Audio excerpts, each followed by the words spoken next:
Genesis 31. But Jacob soon learned that Laban's sons were grumbling about him. Jacob has robbed our father of everything, they said. He's gained all his wealth at our father's expense. And Jacob began to notice a change in Laban's attitude towards him. Then the Lord said to Jacob, "Return to the land of your father and grandfather and to your relatives there, and I will be with you." So Jacob called Rachel and Leah out to the field where he was watching his flock. He said to them, "I've noticed that your father's attitude towards me has changed, but the God of my father has been with me. You know how hard I've worked for your father, but he's cheated me, changing my wages 10 times. But God has not allowed him to do me any harm. For if he said the speckled animals will be your wages, the whole flock began to produce speckled young. And when he changed his mind and said, the striped animals will be your wages, then the whole flock produced striped young. In this way, God has taken your father's animals and given them to me. One time during the mating season, I had a dream and saw that the male goats mating with the females were streaked, speckled, and spotted. Then in my dream, the angel of God said to me, Jacob, and I replied, yes, here I am. The angel said, look up, and you'll see that only the streaked, speckled, and spotted males are mating with the females of your flock. For I've seen how Laban has treated you. I'm the God who appeared to you at Bethel, the place where you anointed the pillar of stone and made your vow to me. Now get ready and leave this country and return to the land of your birth." Rachel and Leah responded, "That's fine with us. We won't inherit any of our father's wealth anyway. He's reduced our rights to those of foreign women. And after he sold us, he wasted the money you paid him for us. All the wealth God has given you from our father legally belongs to us and our children. So go ahead and do whatever God has told you." So Jacob put his wives and children on camels, and he drove all his livestock in front of him. He packed all the belongings he had acquired in Padan Aram and set out for the land of Canaan, where his father Isaac lived. The time they left, Laban was some distance away shearing his sheep. Rachel stole her father's household idols and took them with her. Jacob outwitted Laban the Aramean, for they set out secretly and never told Laban they were leaving. So Jacob took all his possessions with him and crossed the Euphrates River, heading for the hill country of Gilead. 3 days later, Laban was told that Jacob had fled. So he gathered a group of his relatives and set out in hot pursuit. He caught up with Jacob 7 days later in the hill country of Gilead. But the previous night, God had appeared to Laban the Aramean in a dream and told him, "I'm warning you, leave Jacob alone." Laban caught up with Jacob as he was camped in the hill country of Gilead, and he set up his camp not far from Jacob's. "What do you mean by deceiving me like this?" Laban demanded. "How dare you drag my daughters away like prisoners of war? Why did you sleep away secretly? Why did you deceive me? And why didn't you say you wanted to leave? I would have given you a farewell feast with singing and music accompanied by tambourines and harps. Why didn't you let me kiss my daughters and grandchildren and tell them goodbye? You've acted very foolishly. I could destroy you, but the God of your father appeared to me last night and warned me. Leave Jacob alone. I can understand your feeling that you must go and your intense longing for your father's home. But why have you stolen my gods?" "I rushed away because I was afraid," Jacob answered. "I thought you would take your daughters from me by force. But as for your gods, see if you can find them, and let the person who's taken them die. And if you find anything else that belongs to you, identify it before all these relatives of ours, and I'll give it back." But Jacob did not know that Rachel had stolen the household idols. Laban went first into Jacob's tent to search there, then into Leah's, and then the tents of the 2 servant wives, but he found nothing. Finally, he went into Rachel's tent. But Rachel had taken the household idols and hidden them in her camel's saddle, and now she was sitting on them. When Laban had thoroughly searched her tent without finding them, she said to her father, "Please, sir, forgive me if I don't get up for you. I'm having my monthly period." So Laban continued his search, but he could not find the household idols. Then Jacob became very angry and challenged Laban. "What's my crime?" he demanded. "What have I done wrong to make you chase after me as though I were a criminal? You've rummaged through everything I own. Now show me what you found that belongs to you. Set it out here in front of us before our relatives for all to see. Let them judge between us. For 20 years I've been with you, caring for your flocks. In all that time, your sheep and goats never miscarried. In all those years, I never used a single ram of yours for food. If any were attacked and killed by wild animals, I never showed you the carcass and asked you to reduce the count of your flock. No, I took the loss myself. You made me pay for every stolen animal, whether it was taken in broad daylight or in the dark of night. I worked for you through the scorching heat of the day and through cold and sleepless nights. Yes, for 20 years I slaved in your house. I worked for 14 years earning your 2 daughters and then 6 more years for your flock, and you changed my wages 10 times. In fact, if the God of my father had not been on my side, the God of Abraham and the fearsome God of Isaac, you would have sent me away empty handed. But God has seen your abuse and my hard work. That's why he appeared to you last night and rebuked you. Then Laban replied to Jacob, these women are my daughters, these children are my grandchildren, these flocks are my flocks. In fact, everything you see is mine. But what can I do now about my daughters and their children? So come, let's make a covenant, you and I, and it will be a witness to our commitment. So Jacob took a stone and set it up as a monument. Then he told his family members, gather some stones. So they gathered stones and piled them in a heap. Then Jacob and Laban sat down beside the pile of stones to eat a covenant meal. To commemorate the event, Laban called the place Jegar Sadaduta, which means witness pile in Aramaic, and Jacob called it Galid, which means witness pile in Hebrew. Then Laban declared, this pile of stones will stand as a witness to remind us of the covenant we have made today. This explains why it was called Galid, witness pile. But it was also called Mizpah, which means watchtower. For Laban's sake, may the Lord keep watch between us to make sure that we keep this covenant. We are out of each other's sight. If you mistreat my daughters or if you marry other wives, God will see it, even if no one else does. He's a witness to this covenant between us. See this pile of stones, Laban continued, and see this monument I've set between us? They stand between us as witnesses of our vows. I will never pass this pile of stones to harm you, and you must never pass the stones or this monument to harm me. I call on the God of our ancestors, the God of your grandfather Abraham, and God of my grandfather Nahor, to serve as a judge between us. So Jacob took an oath before the fearsome God of his father Isaac to respect the boundary line. Then Jacob offered a sacrifice to God there on the mountain and invited everyone to a covenant feast. After they had eaten, they spent the night on the mountain. Laban got up early the next morning, and he kissed his grandchildren and his daughters and blessed them. Then he left and returned home. As Jacob started on his way again, angels of God came to meet him. When Jacob saw them, he exclaimed, this is God's camp. So he named the place Mahanaim. Then Jacob sent messengers ahead to his brother Esau, who was living in the region of Seir in the land of Edom. He told them, give this message to my master Esau. Humble greetings for your servant Jacob. Until now I've been living with Uncle Laban, and now I own cattle, donkeys, flocks of sheep and goats, and many servants, both men and women.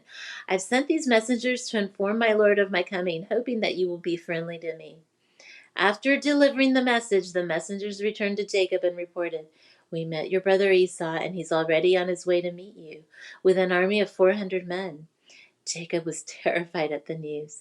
He divided his household along with the flocks and herds and camels in 2 groups. He thought, if Esau meets one group and attacks it, perhaps the other group can escape.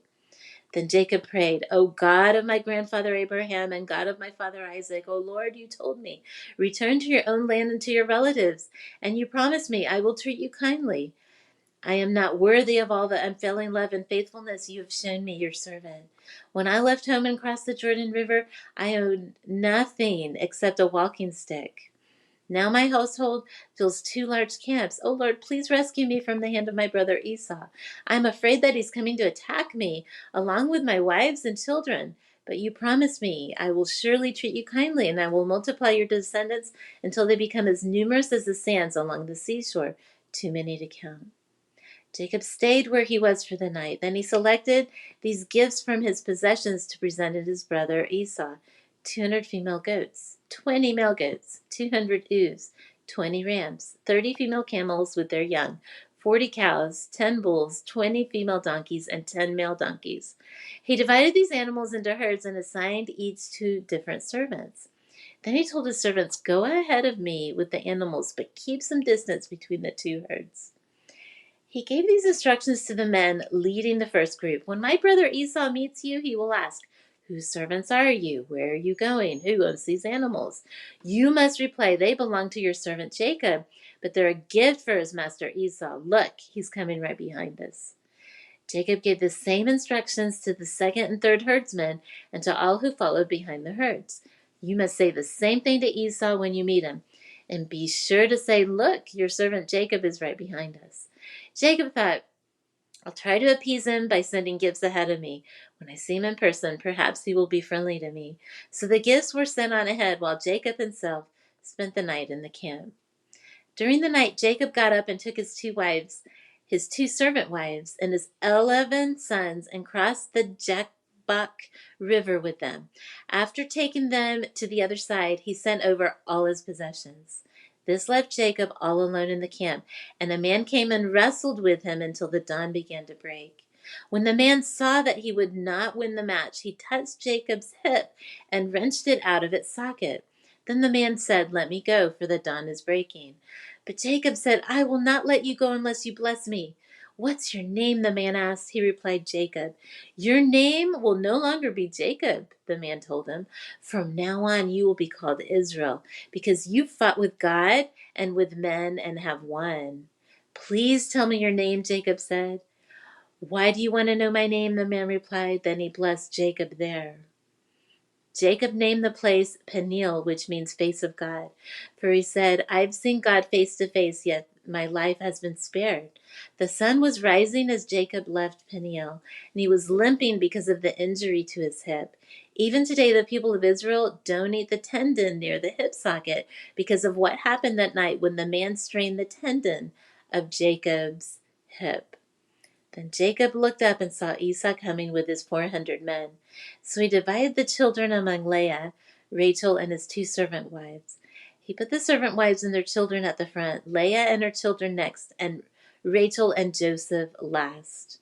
Then Jacob went on ahead. As he approached his brother, he bowed to the ground 7 times before him. Then Esau ran to meet him and embraced him, threw his arms around his neck and kissed him, and they both wept. Then Esau looked at the women and children and asked, "Who are these people with you?" "These are the children God has graciously given to me, your servant," Jacob replied. Then the servant wives came forward with their children and bowed before him. Next came Leah with her children, and they bowed before him. Finally, Joseph and Rachel came forward and bowed before him. "And what were all the flocks and herds I met as I came?" Esau asked. Jacob replied, "They are a gift, my lord, to ensure your friendship." "My brother, I have plenty," Esau answered. "Keep what you have for yourself." But Jacob insisted, "No, if I have found favor with you, please accept this gift from me. What a relief to see your friendly smile. It's like seeing the face of God. Please take the gift that I brought you. For God has been very gracious to me. I have more than enough." And because Jacob insisted, Esau finally accepted the gift. "Well," Esau said, "let's be going. I will lead the way." But Jacob replied, "You can see, my lord, that some of the children are very young, and the flocks and herds have their young too. If they are driven too hard, even for one day, all the animals could die. Please, my lord, go ahead of your servant. We will follow slowly at a pace that's comfortable for the livestock and the children. I will meet you at Seir." "All right," Esau said, "but at least let me assign some of my men to guide and protect you." Jacob responding, "That's not necessary.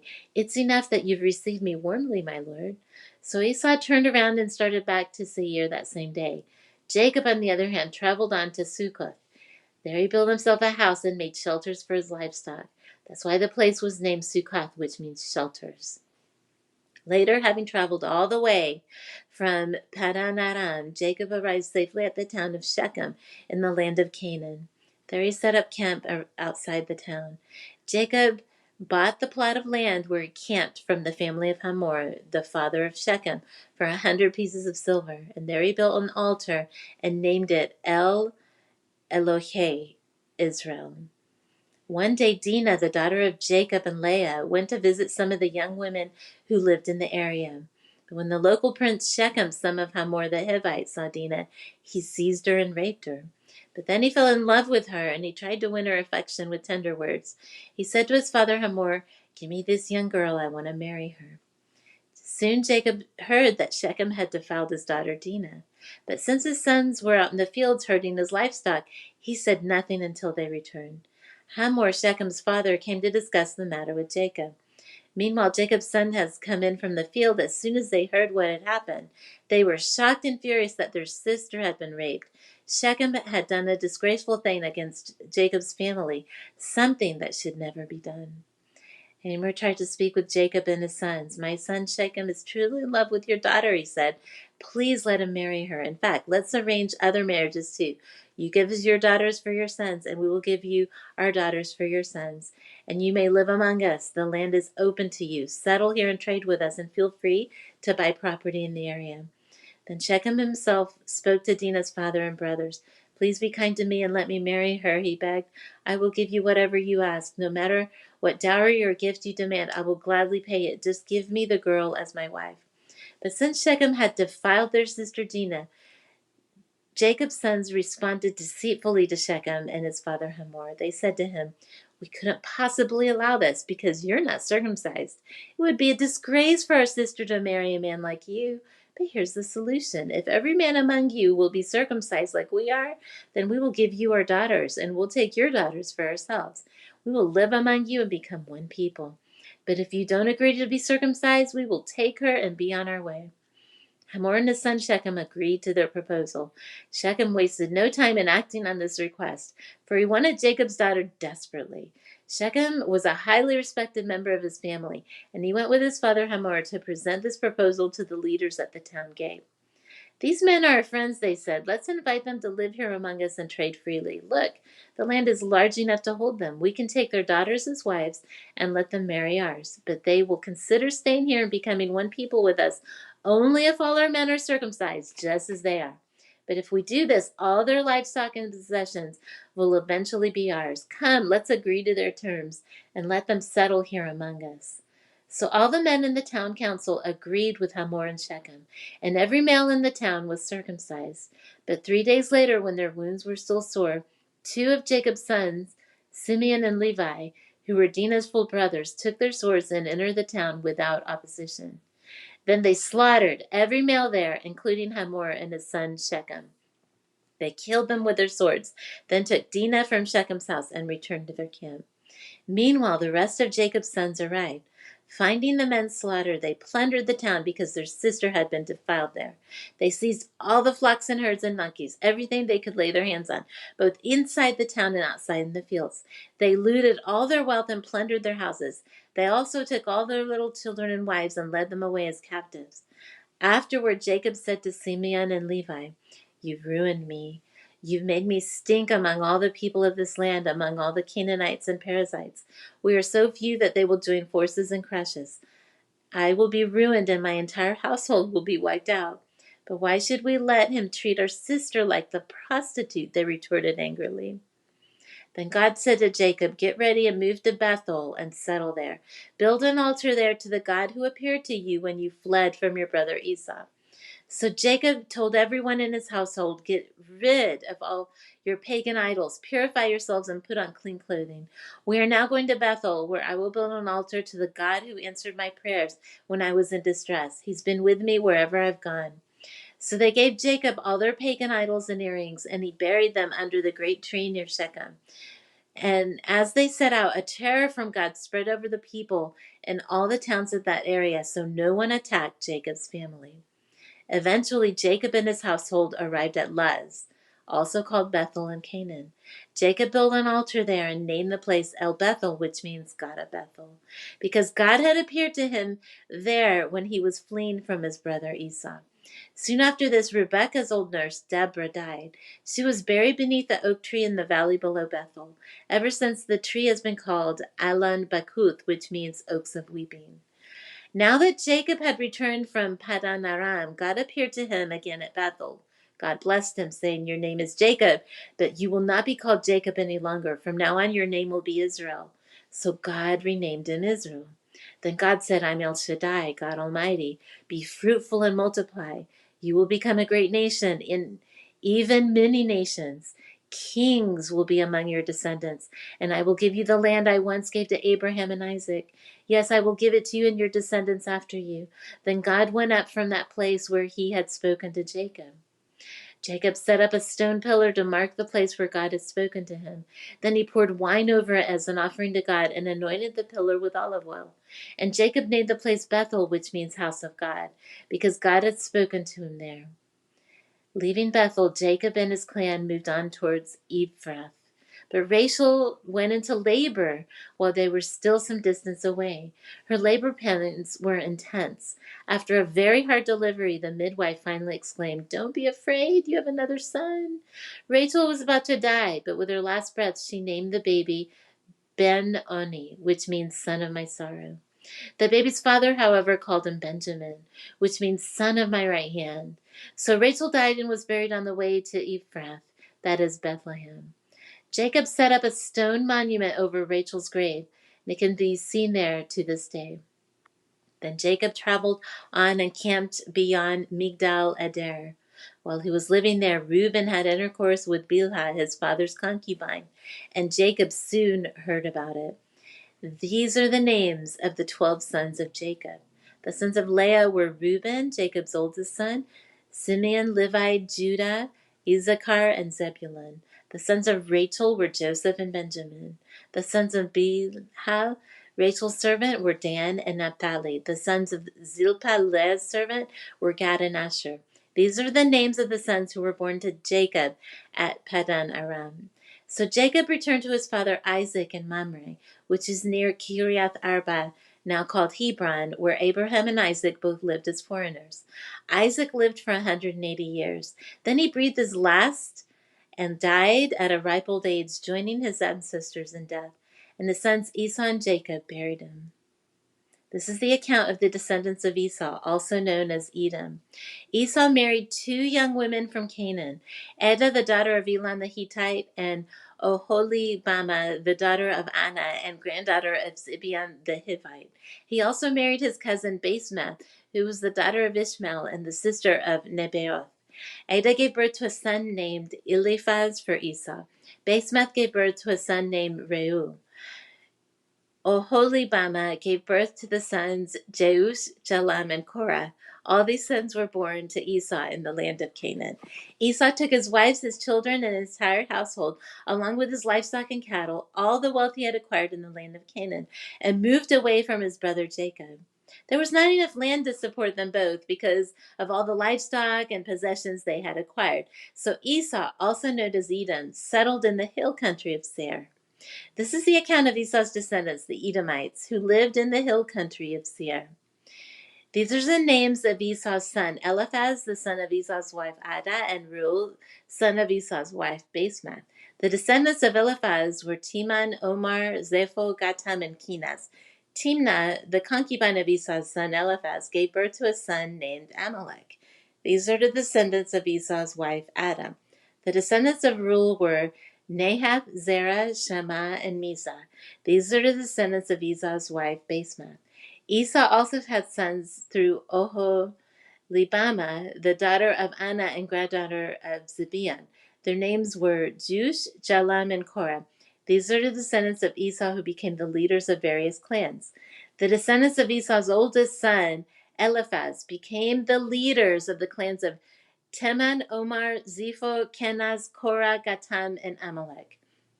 These are the clan leaders in the land of Edom who descended from Eliphaz. All these were descendants of Esau's wife Adah. The descendants of Esau's son Reuel became the leaders of the clans of Nahath, Zerah, Shammah, and Mizah. These are the clan leaders in the land of Edom who descended from Reuel. All these were descendants of Esau's wife Basemath. The descendants of Esau and his wife Oholibamah became the leaders of the clans of Jeush, Jalam, and Korah. These are the clan leaders who descended from Esau's wife Oholibamah, the daughter of Anah. These are the clans descended from Esau, also known as Edom, identified by their clan leaders. These are the names of the tribes that descended from Seir the Horite. They lived in the land of Edom: Lotan, Shobal, Zibeon, Anah, Dishan, Ezer, and Dishan. These were the Horite clan leaders, the descendants of Seir who lived in the land of Edom. The descendants of Lotan were Hori and Haman. Lotan's sister was named Timnah. The descendants of Shobal were Alva, Manahath, Ebal, Shepho, and Onam. The descendants of Zimeam were Aya and Anna. This is the Anna who discovered the hot springs in the wilderness where he was grazing his father's donkeys. The descendants of Anna were his son Dishan and his daughter Oholibama. The descendants of Dishan were Hemda, Eshvan, Ithran, and Karen. The descendants of Ezer were Bilhan, Zavan, and Akan. The descendants of Dishan were Uz and Aran. So these were leaders of the Horite clans: Lotan, Shobal, Zibian, Anah, Dishan, Ezer, and Dishan. The Horite clans were named after their clan leaders who lived in the land of Seir. These are the kings who ruled in the land of Edom before any king ruled over the Israelites. Bela, son of Beer, who ruled in Edom from the city of Dinhabah.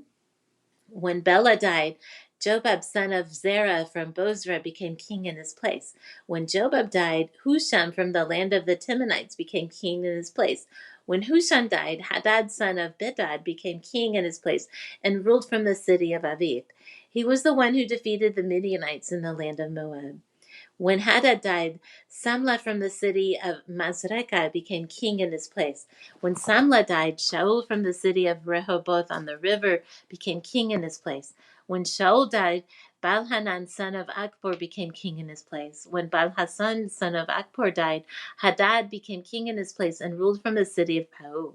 His wife was Methedabel, the daughter of Matred and granddaughter of Mezahab. These are the names of the leaders of the clans, descendants from Esau, who lived in the places named from them: Timnah, Alva, Jetheth, Oholibama, Elah, Pinan, Kenaz, Teman, Mizar, Magdiel, and Iram. These are the leaders of the clans of Edom, listed according to their settlements in the land they occupied. They all descended from Esau, the ancestor of the Edomites. So Jacob settled again in the land of Canaan, where his father had lived as a foreigner. This is the account of Jacob and his family. When Joseph was 17 years old, he often tended his father's flocks. He worked for his half-brothers, the sons of his father's wives, Bilhah and Zilpah. But Joseph reported to his father some of the bad things his brothers were doing. Jacob loved Joseph more than any of his other children because Joseph had been born to him in his old age. So one day Jacob had a special gift made for Joseph, a beautiful robe. But his brothers hated Joseph because their father loved him more than the rest of them. They couldn't say a kind word to him. One night, Joseph had a dream. When he told his brothers about it, they hated him even more than ever. "Listen to this dream," he said. "We were out in the field tying up bundles of grain. Suddenly my bundle stood up, and your bundles all gathered around and bowed low before mine." His brothers responded, "So you think you will be our king, do you? Do you actually think you will reign over us?" And they hated him all the more because of his dreams and the way he talked about them. Soon Joseph had another dream, and again he told his brothers about it. "Listen, I've had another dream," he said. "The sun, moon, and 11 stars bowed low before me." This time he told the dream to his father as well as to his brothers, but his father scolded him. "What kind of dream is that?" he asked. "Will your mother and I and all your brothers actually come and bow to the ground before you?" But while his brothers were jealous of Joseph, his father wondered what the dreams meant. Soon after this, Joseph's brothers went to their pasture, their father's flocks at Shechem. When they had been gone for some time, Joseph said to Joseph, "Your brothers are pasturing the sheep at Shechem. Get ready, and I will send you to them." "I'm ready to go," Joseph replied. "Go and see how your brothers and their flocks are getting along," Jacob said. "Then come back and bring me a report." So Jacob sent him on his way, and Joseph traveled to Shechem from their home in the valley of Hebron. When he arrived there, a man from the area noticed him wandering around the countryside. "What are you looking for?" he asked. "I'm looking for my brothers," Joseph replied. "Do you know where they're pasturing their sheep?" "Yes," the man told him. "They've moved on from here, but I heard them say, 'Let's go to Dothan.'" So Joseph followed his brothers to Dothan and found them there. When Joseph's brothers saw him coming, they recognized him in the distance. As he approached, they made plans to kill him. "Here comes the dreamer," they said. "Come on, let's kill him and throw him into one of those cisterns. We can tell our father a wild animal has eaten him.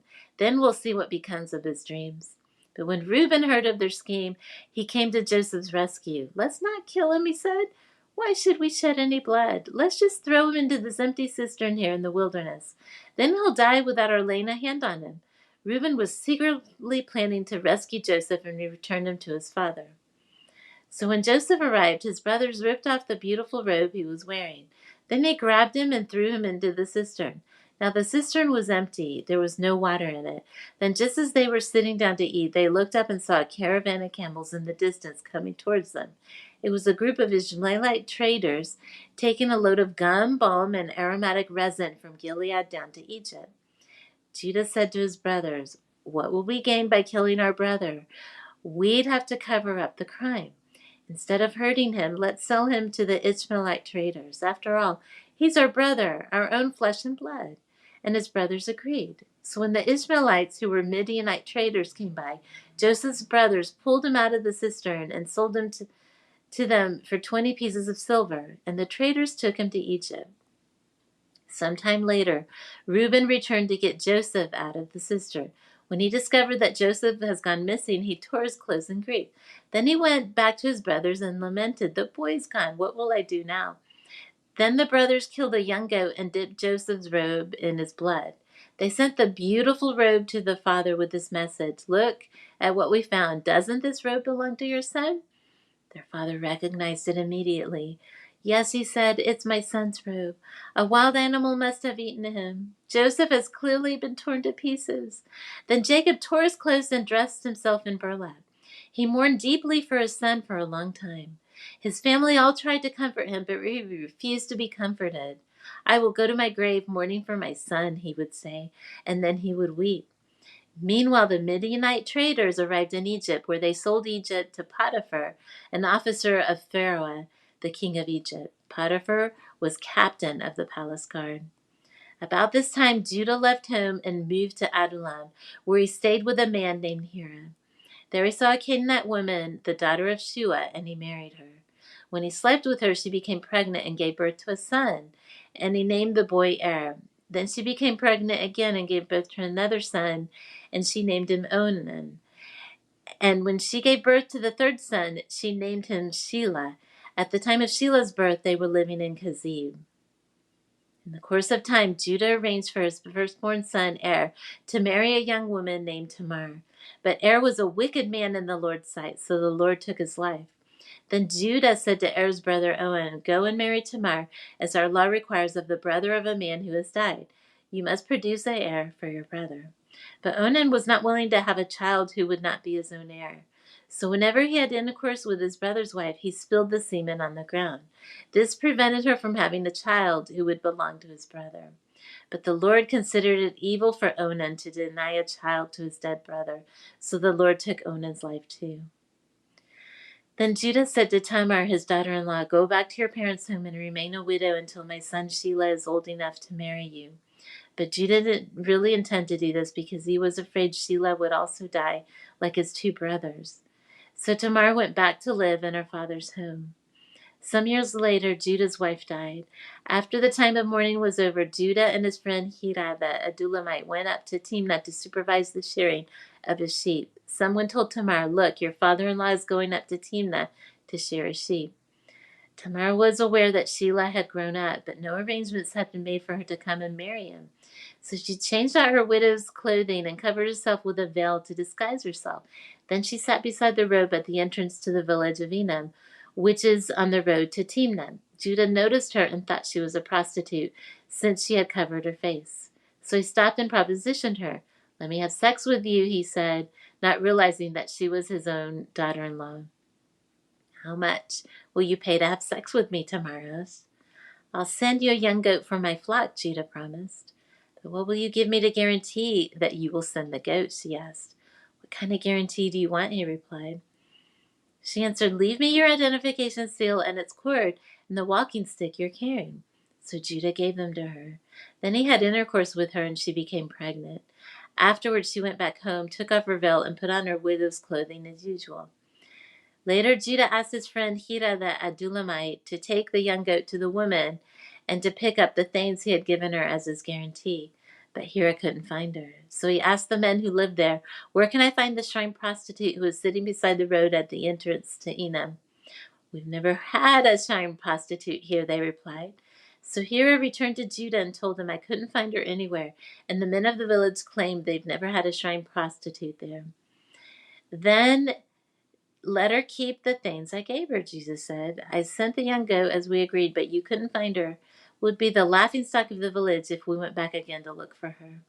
About 3 months later, Judah was told, Tamar, your daughter-in-law, has acted like a prostitute, and now, because of this, she's pregnant.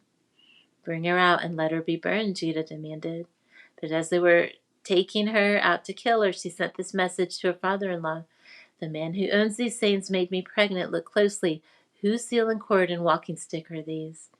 Judah recognized them immediately and said, She is more righteous than I am, because I didn't arrange for her to marry my son Shelah.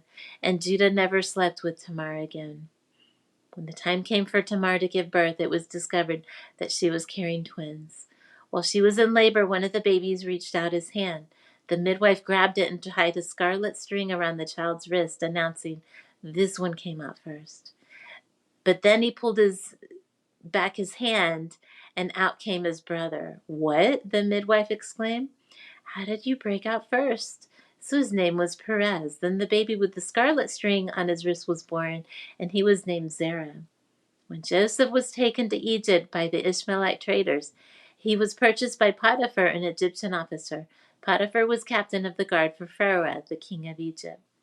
The Lord was with Joseph, so he succeeded in everything he did as he served in the home of his Egyptian master. Potiphar noticed this and realized that the Lord was with Joseph, giving him success in everything he did. This pleased Potiphar, so he soon made Joseph his personal attendant. He put him in charge of his entire household and everything he owned. From the day Joseph was put in charge of his master's household and property, the Lord began to bless Potiphar's household for Joseph's sake. All his household affairs ran smoothly, and his crops and livestock flourished. So Potiphar gave Joseph complete administrative responsibility over everything he owned. With Joseph there, he didn't worry about a thing except what kind of food to eat. Joseph was a very handsome and well-built young man, and Potiphar's wife soon began to look at him lustfully. Come and sleep with me, she demanded. But Joseph refused. Look, he told her, my master trusts me with everything in his entire household. No one here has more authority than I do. He's held back nothing from me except you, because you are his wife. How could I do such a thing? It would be a great sin against God. She kept putting pressure on Joseph day after day, but he refused to sleep with her, and he kept out of her way as much as possible. One day, however, no one else was around when he went in to do his work. She came and grabbed him by his cloak, demanding, Come on, sleep with me. Joseph tore himself away, but left his cloak in her hand as he ran from the house. When she saw that she was holding his cloak and he had fled, she called out to her servants. Soon all the men came running. Look, she said, my husband has brought this Hebrew slave here to make fools of us. He came into my room to rape me, but I screamed. When he heard me scream, he ran outside and got away, but he left his cloak behind with me. She kept the cloak until her husband came. She kept the cloak with her until her husband came home. Then she told him her story. That Hebrew slave you've brought into our house tried to come in and fool around with me, she said. But when I screamed, he ran outside, leaving his cloak with me. Potiphar was furious when he heard his wife's story about how Joseph had treated her. So he took Joseph and threw him into the prison where the king's prisoners were held. And there he remained. But the Lord was with Joseph in the prison and showed him his faithful love. And the Lord made Joseph a favorite with the prison warden. Before long, the warden put Joseph in charge of all the other prisoners and over everything that happened in the prison. The warden had no more worries because Joseph took care of everything. The Lord was with him and caused everything he did to succeed. Some time later, Pharaoh's chief cupbearer and chief baker offended their royal master. Pharaoh became angry with these two officials, and he put them in the prison where Joseph was, in the palace of the captain of the guard. They remained in prison for quite some time, and the captain of the guard assigned them to Joseph, who looked after them. While they were in prison, Pharaoh's cupbearer and baker each had a dream one night, and each dream had its own meaning. When Joseph saw them the next morning, he noticed that they both looked upset. Why do you look so worried today? He asked them. And they replied, We both had dreams last night, but no one can tell us what they mean. Interpreting dreams is God's business, Joseph replied. Go ahead and tell me your dreams. So the chief cupbearer told Joseph his dream first. In my dream, he said, I saw a grapevine in front of me. The vine had 3 branches that began to bud and blossom, and soon it produced clusters of ripe grapes. I was holding Pharaoh's wine cup in my hand, so I took a cluster of grapes and squeezed the juice into the cup. Then I placed the cup in Pharaoh's hand. This is what the dream means, Joseph said. The 3 branches represent 3 days. Within 3 days, Pharaoh will lift you up and restore you to your position as chief cupbearer. Please remember me and do me a favor when things go well for you.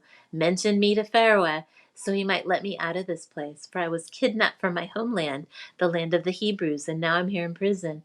But I did nothing to deserve it. When the chief baker saw that Joseph had given the first dream such a positive interpretation, he said to Joseph, I had a dream too. In my dream, there were 3 baskets of white pastries stacked on my head. The top basket contained all kinds of pastries for Pharaoh, but the birds came and ate them from the basket on my head. This is what the dream means, Joseph told him. The 3 baskets also represent 3 days. 3 days from now, Pharaoh will lift you up and impale your body on a pole. The birds will come and peck away at your flesh. Pharaoh's birthday came 3 days later, and he prepared a banquet for all his officials and staff. He summoned his chief cupbearer and chief baker to join the other officials. He then restored the chief cupbearer to his former position, so he could again hand Pharaoh his cup. But Pharaoh impaled the chief baker, just as Joseph had predicted when he interpreted his dream. Pharaoh's chief cupbearer, however, forgot all about Joseph, never giving him another thought. 2 full years later, Pharaoh dreamed that he was standing on the bank of the Nile River. In his dream, he saw 7 fat, healthy cows come up out of the river and began grazing in the marsh grass. Then he saw 7 more cows come up behind them from the Nile. But these were scrawny and thin. These cows stood beside the fat cows on the riverbank. Then the scrawny, thin cows ate the 7 healthy, fat cows. At this point in the dream, Pharaoh woke up. But he fell asleep again and had a second dream. This time he saw 7 heads of grain, plump and beautiful, growing on a single stalk. Then 7 more heads of grain appeared, but these were shriveled and withered by the east wind. And these thin heads swallowed up the 7 plump, well-formed heads. Then Pharaoh woke up again and realized it was a dream. The next morning Pharaoh was very disturbed by the dream, so he called for all the magicians and wise men of Egypt. When Pharaoh told them his dreams, not one of them could tell him what they meant. Finally, the king's cupbearer spoke up. Today I've been reminded of my failure, he told Pharaoh. Some time ago you were angry with the chief baker and me, and you imprisoned us in the palace of the captain of the guard. One night the chief baker and I each had a dream, and each dream had its own meaning. There was a young Hebrew man with us in the prison who was a slave of the captain of the guard. We told him our dreams, and he told us what each of our dreams meant. Everything happened just as he had predicted. I was restored to my position as cupbearer, and the chief baker was executed and impaled on a pole. Pharaoh sent for Joseph at once, and he was quickly brought from the prison. After he shaved and changed his clothes, he went in and stood before Pharaoh. Then Pharaoh said to Joseph, I had a dream last night, and no one here can tell me what it means. But I've heard that when you hear about a dream, you can interpret it. It's beyond my power to do this, Joseph said, but God could tell you what it means and set you at ease. So Pharaoh told Joseph his dream. In my dream, he said, I was standing on the bank of the Nile River, and I saw 7 fat, healthy cows come up out of the river and begin grazing in the marsh grass. But then I saw 7 sick-looking cows, scrawny and thin, come up after them. I've never seen such sorry-looking animals in all the land of Egypt. These thin, scrawny cows ate the 7 fat cows. But afterward you wouldn't have known it, for they were still as thin as scrawny as before. Then I wake up. In my dream, I also saw 7 heads of grain, full and beautiful, growing on a single stalk. Then 7 more heads of grain appeared, but these were blighted, shriveled, and withered by the east wind, and the shriveled heads swallowed the 7 healthy heads. I told these dreams to the magicians, but no one could tell me what they mean. Joseph responded, both of Pharaoh's dreams mean the same thing. God is telling Pharaoh in advance what he is about to do. The 7 healthy cows and the 7 healthy heads of grain both represent 7 years of prosperity. The 7 thin, scrawny cows that came up later and the 7 thin heads of grain withered by the east wind represent 7 years of famine. This will happen just as I've described it, for God has revealed to Pharaoh in advance what he's about to do. The next 7 years will be a period of great prosperity throughout the land of Egypt, but afterward there will be 7 years of famine so great that all the prosperity will be forgotten in Egypt. Famine will destroy the land. The famine will be so severe that even the memory of the good years will be erased. As for having two similar dreams, it means that these events have been decreed by God, and he will soon make them happen. Therefore, Pharaoh should find an intelligent and wise man and put him in charge of the entire land of Egypt. Then Pharaoh should appoint supervisors over the land. Let them collect 1/5 of all the crops during the 7 years, having them gather all the food produced in the good years that are just ahead and bring it to Pharaoh's storehouses. Store it away and guard it so there will be food in the cities. That way there will be enough to eat when the 7 years of famine come to the land of Egypt. Otherwise, this famine will destroy the land. Joseph's suggestions were well received by Pharaoh and his officials. So Pharaoh asked his officials, "Can we find anyone else like this man so obviously filled with the Spirit of God?" Then Pharaoh said to Joseph, "Since God has revealed the meaning of the dreams to you, clearly no one else is as intelligent or wise as you are. You will be in charge of my court, and my people will take orders from you. Only I, sitting on my throne, will have a rank higher than yours."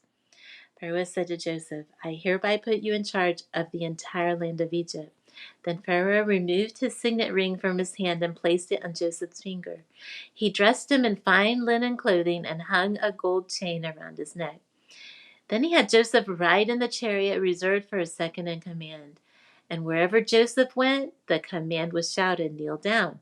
So Pharaoh put Joseph in charge of all of Egypt. And Pharaoh said to him, "I'm Pharaoh, but no one will lift a hand or foot in the entire land of Egypt without your approval." And Pharaoh gave Joseph a new Egyptian name, Zaphenath Paneah. He also gave him a wife whose name was Asenath. She was the daughter of Potiphera, the priest of On. So Joseph took charge of the entire land of Egypt. He was 30 years old when he began serving in the court of Pharaoh, the king of Egypt. And when Joseph left Pharaoh's presence, he inspected the entire land of Egypt. As predicted, for 7 years the land produced bumper crops. During these years, Joseph gathered all the crops grown in Egypt and stored the grain from the surrounding fields in the cities. He piled up huge amounts of grain like sand on the seashore. Finally, he stopped keeping records because there was too much to measure. During this time, before the first of the famine years, 2 sons were born to Joseph and his wife Asenath, the daughter of Potiphera, the priest of On. Joseph named his older son Manasseh, for he said, "God has made me forget all my troubles and everyone in my father's family." Joseph named his second son Ephraim, for he said, "God has made me fruitful in this land of my grief." At last, the 7 years of bumper crops throughout the land of Egypt came to an end. Then the 7 years of famine began, just as Joseph had predicted. The famine also struck all the surrounding countries, but throughout Egypt there was plenty of food. Eventually, however, the famine spread throughout the land of Egypt as well.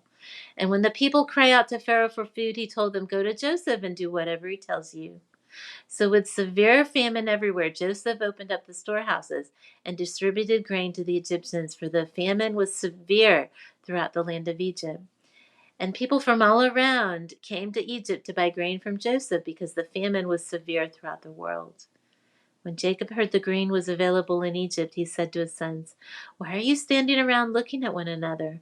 I've heard there's grain in Egypt. Go down there and buy enough grain to keep us alive. Otherwise, we'll die." So Joseph's 10 older brothers went down to Egypt to buy grain. But Jacob wouldn't let Joseph's younger brother, Benjamin, go with them for fear some harm might come to him.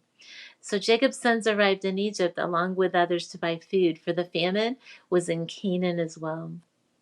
Since Joseph was governor of all Egypt and in charge of selling grain to all people, it was to him that his brothers came. When they arrived, they bowed down before him with their faces to the ground.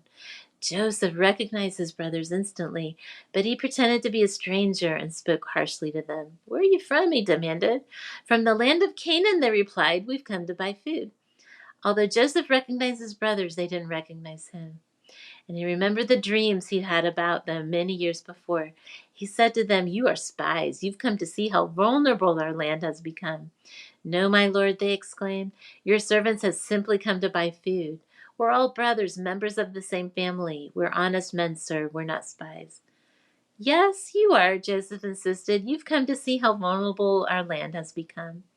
Sir, they said, there are actually 12 of us. We, your servants, are all brothers, sons of a man living in the land of Canaan. Our youngest brother is back there with our father right now, and one of our brothers is no longer with us. But Joseph insisted, as I said, you are spies. This is how I will test your story. I swear by the life of Pharaoh that you will never leave Egypt unless your youngest brother comes here. One of you must go and get your brother. I'll keep the rest of you here in prison. Then we'll find out whether or not your story is true. By the life of Pharaoh, if it turns out that you don't have a younger brother, then I'll know you're spies. So Joseph put them all in prison for 3 days. On the third day, Joseph said to them, I'm a God-fearing man. If you do as I say, you will live. If you really are honest men, choose one of your brothers to remain in prison. The rest of you may go home with grain for your starving families. But you must bring your youngest brother back to me. This will prove that you're telling the truth and you will not die. To this they agreed. Speaking among themselves, they said, clearly we're being punished because of what we did to Joseph long ago. We saw his anguish when he pleaded for his life, but we wouldn't listen. That's why we're in this trouble. Didn't I tell you not to sin against this boy? Reuben asked. But you wouldn't listen, and now we have to answer for his blood. Of course, they didn't know that Joseph had understood them, for he had been speaking to them through an interpreter. Now he turned away from them and began to weep. When he regained his composure, he spoke to them again. Then he chose Simeon from among them and had him tied right up before their eyes. Joseph then ordered his servants to fill the men's sacks with grain, but he also gave secret instructions to return each brother's payment at the top of his sack. He also gave them supplies for their journey home. So their brothers loaded their donkeys with grain and headed for home. But when they stopped for the night, and one of them opened his sack to get grain for his donkey, he found his money in the top of his sack. Look, he exclaimed to his brothers, my money's been returned. It's here in my sack. Then their hearts sank. Trembling, they said to each other, what has God done to us? When the brothers came to their father Jacob in the land of Canaan, they told him everything that had happened to them. The man who's governor of the land spoke very harshly to us, they told him. He accused us of being spies scouting the land. But we said, we're honest men, not spies. We're 12 brothers, sons of one father. One brother's no longer with us, and the youngest is at home with our father in the land of Canaan. And the man who's governor of the land told us, this is how I will find out if you are honest men. Leave one of your brothers here with me and take grain for your starving families and go on home. But you must bring your youngest brother back to me. Then I'll know that you're honest men and not spies. Then I'll give you back your brother. You may trade freely in the land. As they emptied out their sacks, there in each man's sack was the bag of money he had paid for the grain. The brothers and their father were terrified when they saw the bags of money. Jacob explained, you're robbing me of my children. Joseph is gone, Simon is gone, and now you want to take Benjamin too? Everything's going against me. Then Reuben said to his father, you may kill my 2 sons if I don't bring Benjamin back to you. I'll be responsible for him, and I promise to bring him back. But Jacob replied, my son will not go down with you. His brother Joseph is dead, and he is all I have left. If anything should happen to him on your journey, you would send this grieving white-haired man to his grave. But the famine continued to ravage the land of Canaan. When the grain they had brought from Egypt was almost gone, Jacob said to his sons, go back and buy us a little more food. But Judah said, the man was serious when he warned us. You won't see my face again until your brother is with you. If you send Benjamin with us, we will go down and buy more food. But if you don't let Benjamin go, we won't go either. Remember, the man said, you won't see my face again unless your brother's with you.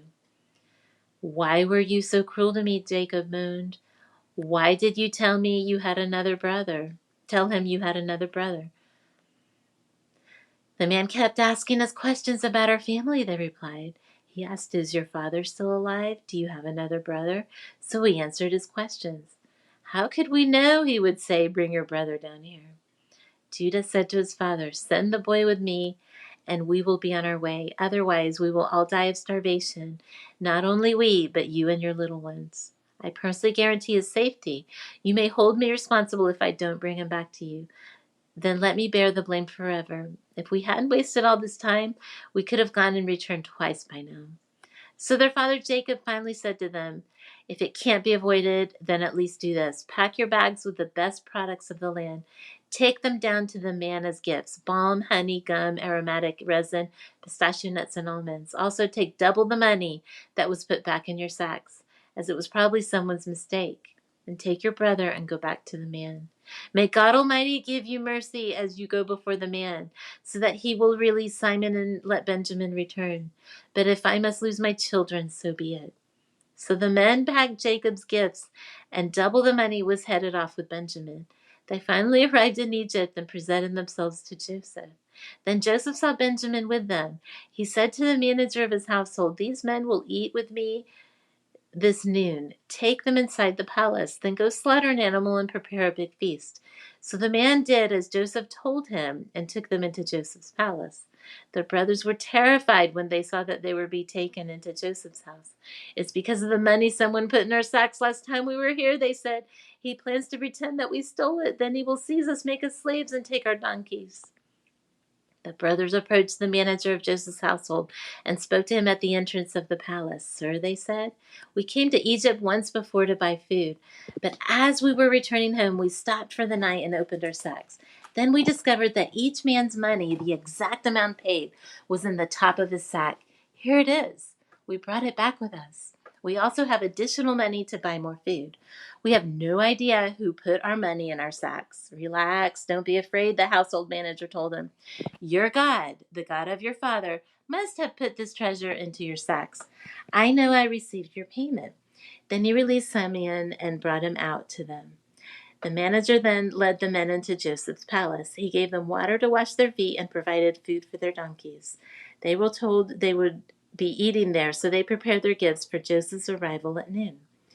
When Joseph came home, they gave him the gifts they had brought him, then bowed low to the ground before him. After greeting them, he asked, "How's your father, the old man you spoke about? Is he still alive?" "Yes," they replied, "our father, your servant, is alive and well," and they bowed low again. Then Joseph looked at his brother Benjamin, the son of his own mother. "Is this your youngest brother, the one you told me about?" Joseph asked. "May God be gracious to you, my son." Then Joseph hurried from the room because he was overcome with emotion for his brother. He went into his private room where he broke down and wept. After washing his face, he came back out, keeping himself under control. Then he ordered, "Bring out the food." The waiter served Joseph at his own table, and his brothers were served at a separate table. The Egyptians who ate with Joseph sat at their own table because the Egyptians despised Hebrews and refused to eat with them. Joseph told each of his brothers where to sit, and to their amazement, he seated them according to age from oldest to youngest. And Joseph filled their plates with food from his own table, giving Benjamin 5 times as much as he gave the others. So they feasted and drank freely with him. When his brothers were ready to leave, Joseph gave these instructions to his palace manager: "Fill each of their sacks with as much grain as they can carry. Put each man's money back in his sack. Then put my personal silver cup at the top of the youngest brother's sack, along with the money for his grain." So the manager did as Joseph instructed him. The brothers were up at dawn and were sent on their journey with their loaded donkeys. But when they had gone only a short distance and were barely out of the city, Joseph said to his palace manager, "Chase after them and stop them. When you catch up with them, ask them, 'Why have you repaid my kindness with such evil? Why have you stolen my master's silver cup, which he uses to predict the future? What a wicked thing you've done.'" When the palace manager caught up with the men, he spoke to them as he had been instructed. "What are you talking about?" the brothers responded. "We are your servants and would never do such a thing. Didn't we return the money we found in our sacks? We brought it back all the way from the land of Canaan. Why would we steal silver or gold from your master's house? If you find his cup with any of us, let that man die. And the rest of us, my lord, will be your slaves." "That's fair," the man replied, "but only the one who stole the cup will be my slave. The rest of you may go free." They all quickly took their sacks from the backs of their donkeys and opened them. The palace manager searched the brothers' sacks from the oldest to the youngest, and the cup was found in Benjamin's sack. When the brothers saw this, they tore their clothing in despair. Then they loaded their donkeys again and returned to the city. Joseph was still in his palace when Judah and his brothers arrived, and they fell to the ground before him. "What have you done?" Joseph demanded. "Don't you know that a man like me can predict the future?" Judah answered, "Oh, my lord, what can we say to you? How can we explain this? How can we prove our innocence? God is punishing us for our sins. My lord, we've returned to be your slaves, all of us, not just our brother who had your cup in his sack." "No," Joseph said, "I would never do such a thing. Only the man who stole the cup will be my slave. The rest of you may go back to your father in peace." Then Judah stepped forward and said, "Please, my lord, let your servant say just one word to you. Please do not be angry with me, even though you are as powerful as Pharaoh himself. My lord, previously you asked us, your servants, do you have a father or brother? And we responded, yes, my lord. We have a brother who's an old man, and his youngest son is a child of his old age. His full brother is dead, and he alone is left of his mother's children, and his father loves him very much. And you said to us, bring him here so I can see him with my very own eyes. But we said to you, my lord, the boy cannot leave his father, for his father would die. But you told us, unless your young brother comes with you, you will never see my face again. So we returned to your servant, our father, and told him what you had said. Later, when he said, go back again and buy us more food, we replied, we can't go unless you let our youngest brother go with us. We'll never get to see the man's face unless our youngest brother is with us.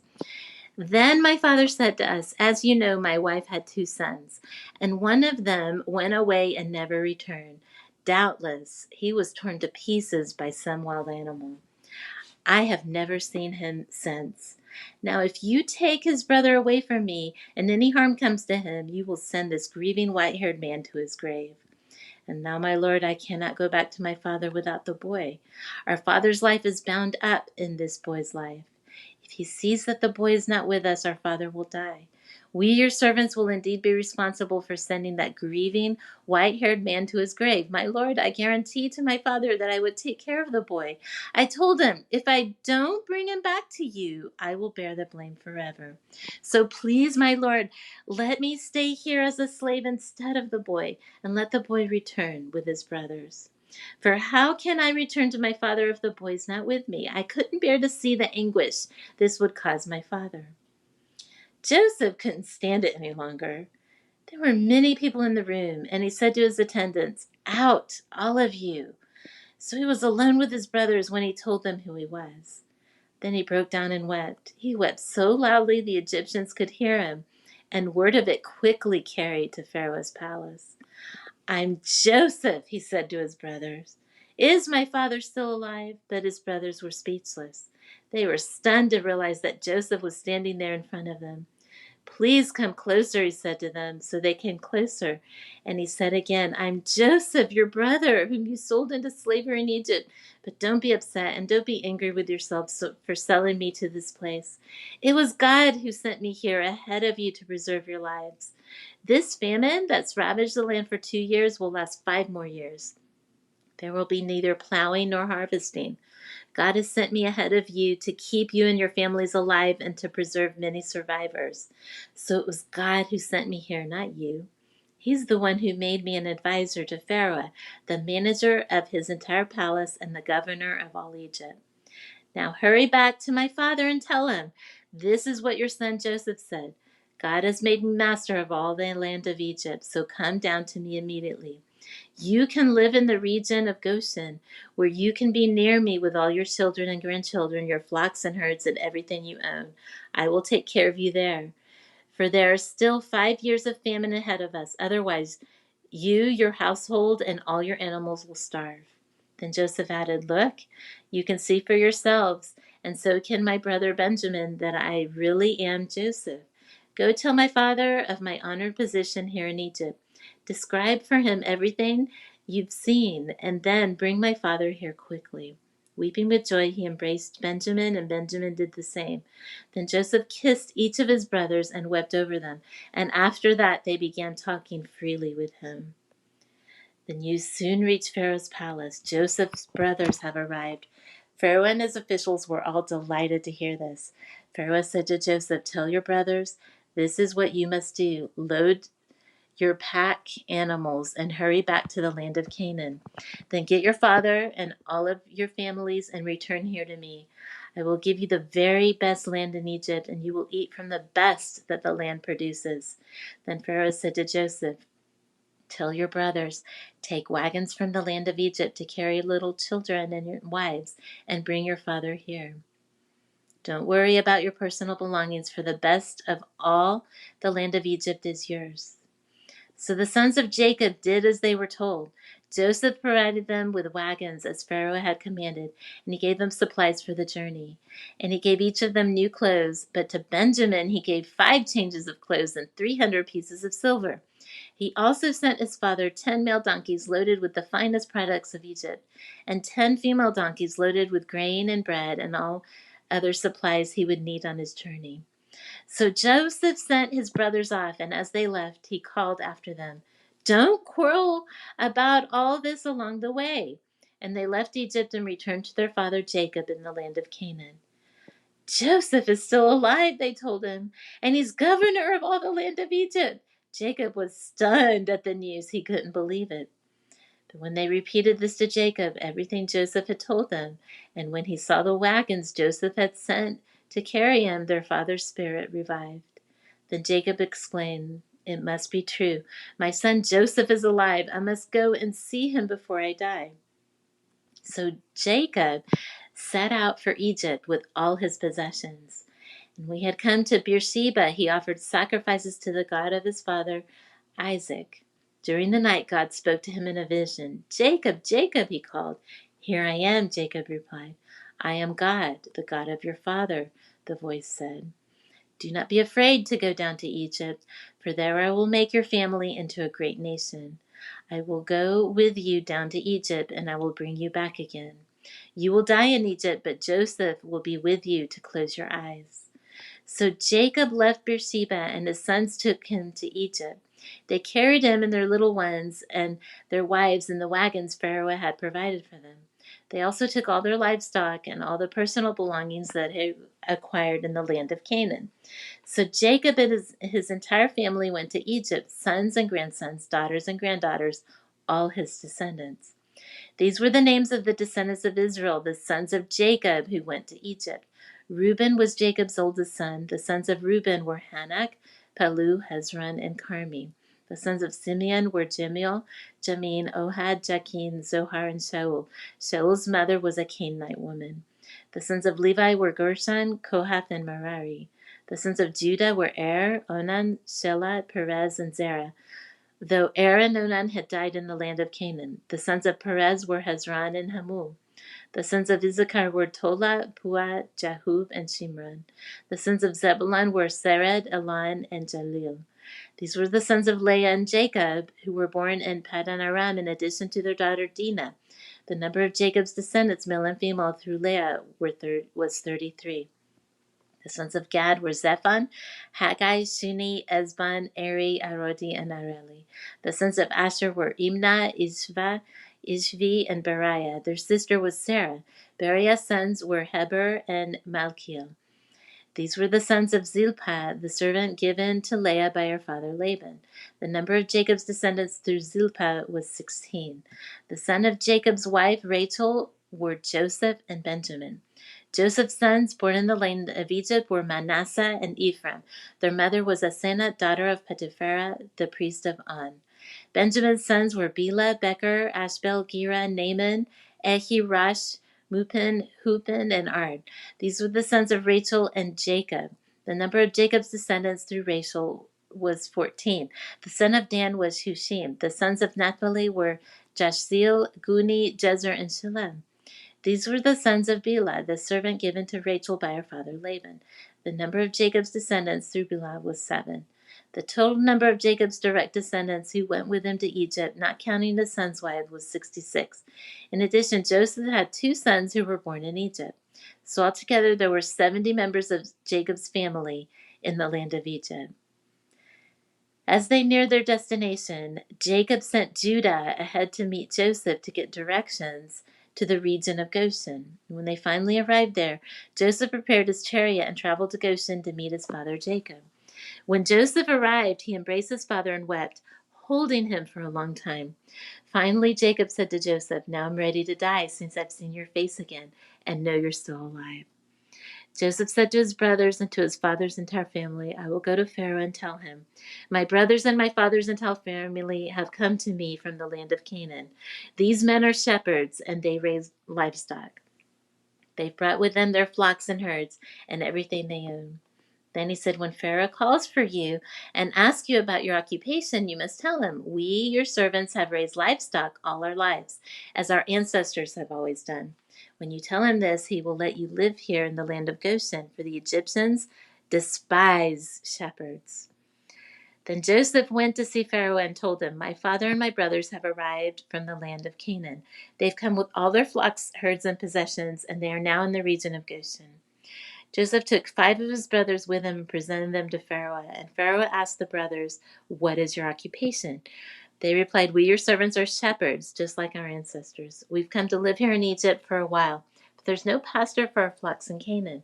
The famine is very severe there, so please we request permission to live in the region of Goshen. Then Pharaoh said to Egypt, now that your father and brothers have joined you here, choose any place in the entire land of Egypt for them to live. Give them the best land of Egypt. Let them live in the region of Goshen. And if any of them have special skills, put them in charge of my livestock too. Then Joseph brought in his father Jacob and presented him to Pharaoh, and Jacob blessed Pharaoh. How old are you? Pharaoh asked him. Jacob replied, I've traveled this earth for 130 hard years, but my life has been short compared to the lives of my ancestors. Then Jacob blessed Pharaoh again before leaving his court. So Jacob assigned the best land of Egypt, the region of Ramesses, to his father and his brothers, and he settled them there, just as Pharaoh had commanded. And Joseph provided food for his father and his brothers in amounts appropriate to the number of their dependents, including the smallest children. Meanwhile, the famine became so severe that all the food was used up, and people were starving throughout the lands of Egypt and Canaan. By selling grain to the people, Joseph eventually collected all the money in Egypt and Canaan, and he put the money in Pharaoh's treasury. When the people of Egypt and Canaan ran out of money, all the Egyptians came to Joseph. Our money's gone, they cried, but please give us food, or we will die before your very eyes. Joseph replied, since your money is gone, bring me your livestock. I'll give you food in exchange for your livestock. So they brought their livestock to Joseph in exchange for food. In exchange for their horses, flocks of sheep and goats, herds of cattle and donkeys, Joseph provided them with food for another year. But that year ended, and the next year they came and said, we cannot hide the truth from you, my lord. Our money's gone, and all of our livestock and cattle are yours. We have nothing left to give but our bodies and our land. Why should we die before your very eyes? Buy us and our land in exchange for food. We offer our land and ourselves as slaves for Pharaoh. Just give us grain so we may live and not die, and so the land does not become empty and desolate. So Joseph bought all the land of Egypt for Pharaoh. All the Egyptians sold him their fields because the famine was so severe, and soon all the land belonged to Pharaoh. As for the people, he made them all slaves, from one end of Egypt to the other. The only land he did not buy was the land belonging to the priest. They received an allotment of food directly from Pharaoh, so they didn't need to sell their land. Then Joseph said to the people, look, today I bought you and your land for Pharaoh. I will provide you with seed so you can plant the fields. Then when you harvest it, 1/5 of your crop will belong to Pharaoh. You may keep the remaining 4/5 as seed for your fields and as food for you, your households, and your little ones. You have saved our lives, they exclaimed. May it please you, my lord, to let us be Pharaoh's servants. Joseph then issued a decree still in effect in the land of Egypt that Pharaoh should receive 1/5 of all the crops grown in his land. Only the land belonging to the priest was not given to Pharaoh. Meanwhile, the people of Israel settled in the region of Goshen in Egypt. There they acquired property, and they were fruitful, and the population grew rapidly. Jacob lived for 17 years after his arrival in Egypt, so he lived 147 years in all. As the time of his death drew near, Jacob called for his son Joseph and said to him, please do me this favor. Put your hand under my thigh and swear that you will treat me with unfailing love by honoring this last request. Do not bury me in Egypt. When I die, please take my body out of Egypt and bury me with my ancestors.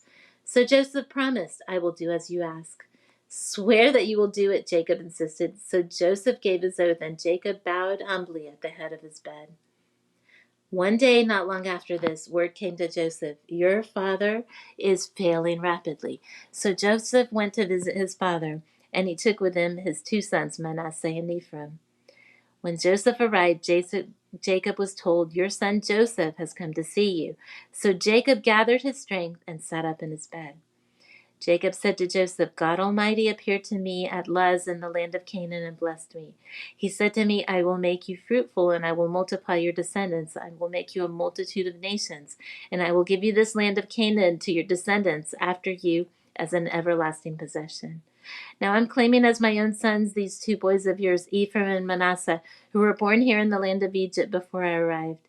They will be my sons, just as Reuben and Simeon are. But any children born to you in the future will be your own, and they will inherit land with the territories of their brothers, Ephraim and Manasseh. Long ago, as I was returning from Padan Aram, Rachel died in the land of Canaan. We were still on the way some distance from Ephrath, that is Bethlehem. So with great sorrow I buried her there beside the road to Ephrath. Then Jacob looked over at the two boys. Are these your sons? He asked. Yes, Joseph told them. These are the sons God has given me here in Egypt. And Jacob said, bring them closer to me so I can bless them. Jacob was half blind because of his age and could hardly see. So Joseph brought the boys close to him, and Jacob kissed and embraced them. Then Jacob said to Joseph, I never thought I would see your face again, but now God has let me see your children too. Joseph knew the boys who were at their grandfather's knees, and he bowed with his face to the ground. Then he positioned the boys in front of Jacob. With his right hand he directed Ephraim towards Jacob's left hand, and with his left hand he put Manasseh at Jacob's right hand. But Jacob crossed his arms as he reached out to lay his hands on the boys' heads. He put his right hand on the head of Ephraim, though he was the younger boy, and his left hand on the head of Manasseh, though he was the firstborn. Then he blessed Joseph and said, May the God before whom my grandfather Abraham and my father Isaac walked, the God who has been my shepherd all my life to this day, the angel who has redeemed me from all harm, may he bless these boys. May they preserve my name and the names of Abraham and Isaac, and may their descendants multiply greatly throughout the earth. But Joseph was upset when he saw that his father placed his hand on Ephraim's head. So Joseph lifted it to move it from Ephraim's head to Manasseh's head. No, my father, he said, this one is the firstborn. Put your right hand on his head. But the father refused. I know, my son, I know, he replied. Manasseh will also become a great people, but his younger brother will become even greater, and his descendants will become a multitude of nations. So Jacob blessed the boys that day with this blessing. The people of Israel will use your names when they give a blessing. They will say, May God make you as prosperous as Ephraim and Manasseh. In this way, Jacob put Ephraim ahead of Manasseh. Then Jacob said to Joseph, Look, I'm about to die, but God will be with you and will take you back to Canaan, the land of your ancestors. And beyond what I have given your brothers, I'm going to give you an extra portion of the land that I took from the Amorites with my sword and bow. Then Jacob called together all his sons and said, Gather around me, and I'll tell you what will happen to each of you in the days to come. Come and listen, you sons of Jacob. Listen to Israel, your father. Reuben, you're my firstborn, my strength, the child of my vigorous youth. You are first in rank and first in power, but you are as unruly as a flood, and you will be first no longer. For you went to bed with my wife, you defiled my marriage couch. Simeon and Levi are two of a kind. Their weapons are instruments of violence. May I never join in their meetings, may I never be a party to their plans. For in their anger they murdered men, and they crippled oxen just for sport. A curse on their anger, for it is fierce. A curse on their wrath, for it is cruel. I will scatter them among the descendants of Jacob. I will disperse them throughout Israel. Judah, your brothers will praise you. You will grasp your enemies by the neck. All your relatives will bow before you. Judah, my son, is a young lion that has finished eating its prey. Like a lion, he crouches and lies down. Like a lioness, who dares to rouse him? The scepter will not depart from Judah, nor the ruler's staff from his descendants until the coming of the one to whom it belongs, the one whom all nations will honor. He ties his fowl to a grapevine, the colt of his donkey to a choice vine. He washes his clothes in wine, his robes in the blood of grapes. His eyes are darker than wine, and his teeth are whiter than milk. Zebulun will settle by the seashore and will be a harbor for ships. His borders will extend to Sidon. Issachar is a sturdy donkey resting between two saddle packs. When he sees how good the country is and how pleasant the land, he will bend his shoulder to the load and submit himself to hard labor. Dan will govern his people like any other tribe in Israel. Dan will be a snake beside the road, a poisonous viper along the path that bites the horse's hooves so its rider is thrown off. I trust in you for salvation, O Lord. Gad will be attacked by marauding bands, but he will attack them when they retreat. Asher will dine on rich foods and produce food fit for kings. Naphtali is a doe set free that bears beautiful fawns. Joseph is the foal of a wild donkey, the foal of a wild donkey at a spring, one of the wild donkeys on the ridge. Archers attack him savagely. They shot at him and harassed him, but his bow remained taut, and his arms were strengthened by the hands of the mighty one of Jacob, by the shepherd, the rock of Israel. May the God of your father help you. May the Almighty bless you with the blessings of the heavens above, and blessings of the watery depths below, and blessings of the breast and womb. May my fatherly blessing on you surpass the blessing of my ancestors, reaching to the heights of the eternal hills. May these blessings rest on the head of Joseph, who is a prince among his brothers. Benjamin is a ravenous wolf, devouring his enemies in the morning and dividing his plunder in the evening. These are the 12 tribes of Israel, and this is what their father said as he told his sons goodbye. He blessed each one with an appropriate message.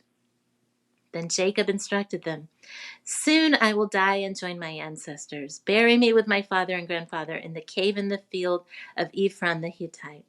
This is the cave in the field of Machpelah near Mamre in Canaan that Abraham bought from Ephron the Hittite as a permanent burial site.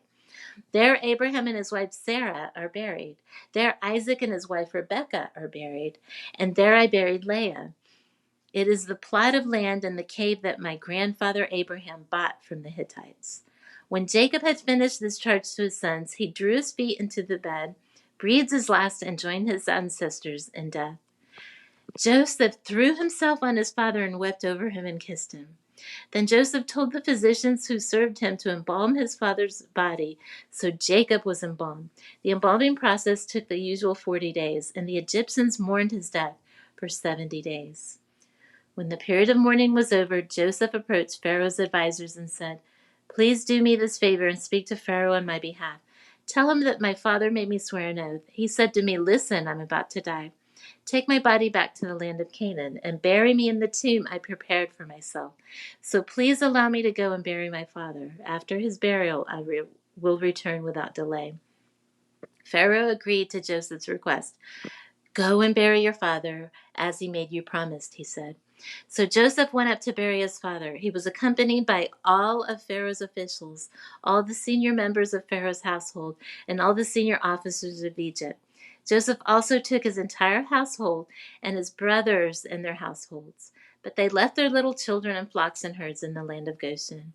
A great number of chariots and charioteers accompanied Joseph. When they arrived at the threshing floor in Atad, near the Jordan River, they held a very great and solemn memorial service with a 7-day period of mourning for Joseph's father.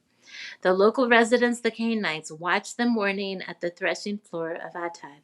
Then they renamed the place, which is near the Jordan, Abel Mizraim, for they said, "This is the place of deep mourning for these Egyptians." So Jacob's sons did as he had commanded them. They carried his body to the land of Canaan and buried him in the cave in the field of Machpelah near Mamre. This is the cave that Abraham had bought as a permanent burial site from Ephron the Hittite. After burying Jacob, Joseph returned to Egypt with his brothers and all who had accompanied him to his father's burial. But now that their father was dead, Joseph's brothers became fearful. "Now Joseph will show his anger and pay us back for all the wrong we did to him," they said. So they sent this message to Joseph. Before your father died, he instructed us to say to you, please forgive your brothers for the great wrong they did to you, for their sin is treating you so cruelly. So we, the servants of the God of your father, beg you to forgive our sin. When Joseph received this message, he broke down and wept. Then his brothers came and threw themselves down before Joseph. Look, we're your slaves, they said. But Joseph replied, don't be afraid of me. Am I God that I can punish you? You intended to harm me, but God intended it all for good. He brought me to this position so I could save the lives of many people. No, don't be afraid. I will continue to take care of you and your children. So he reassured them by speaking kindly to them. So Joseph and his brothers and their families continued to live in Egypt. Joseph lived to the age of 110. He lived to see 3 generations of descendants of his son Ephraim, and he lived to see the birth of the children of Manasseh's son Machir, who he claimed as his own. Soon I will die, Joseph told his brothers, but God will surely come to help you and lead you out of this land of Egypt. He will bring you back to the land he solemnly promised to give Abraham, to Isaac, and to Jacob.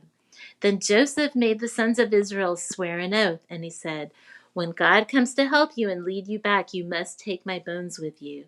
So Joseph died at the age of 110. The Egyptians embalmed him, and his body was placed in a coffin in Egypt.